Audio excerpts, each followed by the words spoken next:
बिस्मिल्लाहिर्रहमानिर्रहीम अस्सलामु अलैकुम वरहमतुल्लाहि वबरकातुहू वेलकम छु तुम बी एक लट सानी यथ यूट्यूब चैनल पे यथ जन नाव छु देसी जायका विद इंशा वीडियो स्टार्ट करने ब्रोट अगर तुम सान चैनल पे नई छु सन यूट्यूब चैनल करो सब्सक्राइब वीडियो करो लाइक तो शेयर बे दीजो पनुन फीडबैक आज बनाओ इस कॉकर रिश्त तो कॉकुड़ यमिच रेसिपी बह तुह सत शेयर कर तो करो इस रेसिपी स्टार्ट रेसिपी बनाने खतर थो वनिस दानस पे कड़ाई अत मज त्रो वनिस आब गो यन गरम अम पे त्रो वनिस अत मज लेदर चमचे तो नून चमचे डोड वन त्रो अत मज कॉकुड़ इस गोडनेथै साफ करित थोमुत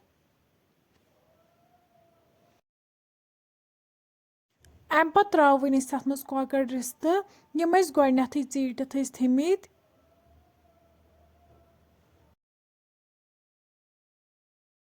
वन थो अत पे ठांड यीटिस कालस अत फकर असल पे लगे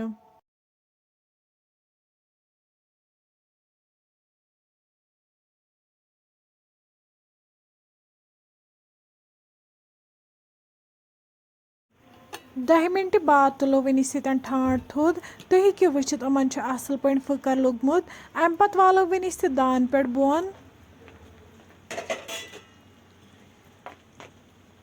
वन थो यन दानस पे कड़ाई अत मज त्रो वनिस तेल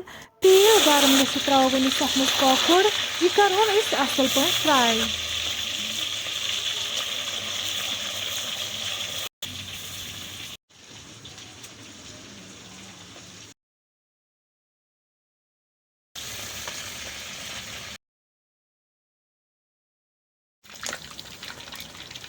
तुम हेको वुचित कॉकुड़ फ्राई गोमुत यह कड़ो वनिस अकिस प्लेटस मज नबर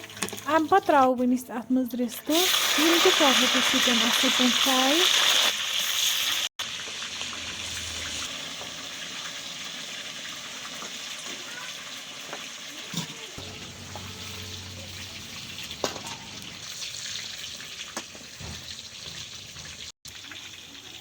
तुम हेको वुचित रिश्त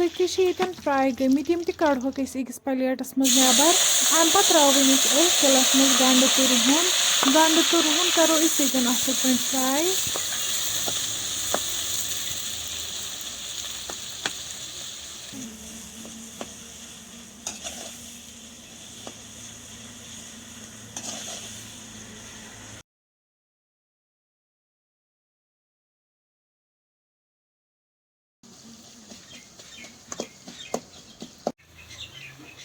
तुम हेको वुचित गंड तो रुहन फ्राई गोमुत अम पे त्रो वनिस तथ मज आब कप बे त्रो वनिस अत मज मरचांगन चमचे डोड बादियान पाउडर चमचे जिंजर पाउडर चमचे तो लेदर चमचे ओड यम सारी मसाल करोक यन असल पे मिक्स तुम हेको वुचित सारी मसाल गई यन असल पे मिक्स अम पे त्रो वनिस अत मज कॉकुड़ तो बीम रिश्त यम रलाहोक पनिस गंडस असल पे तुम हेको वुचित यम गई गंडन असल पे मिक्स अम पे त्रो वनिस अत मज चिकन स्टॉक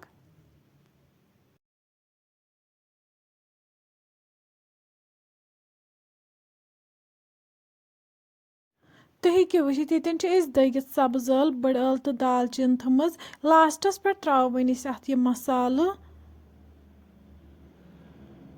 वन थो अत पे ठांड लगभग 10 मिनटन यीटिस कालस अमिच ग्रेवी कम गि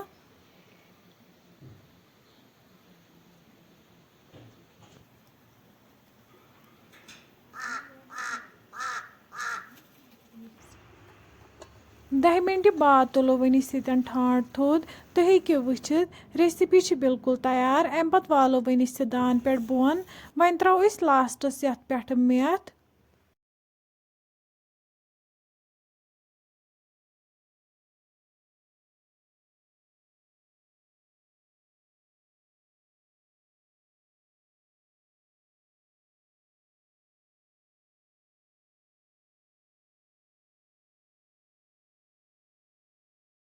वन करो यह गर्मा गर्म सर्व बतस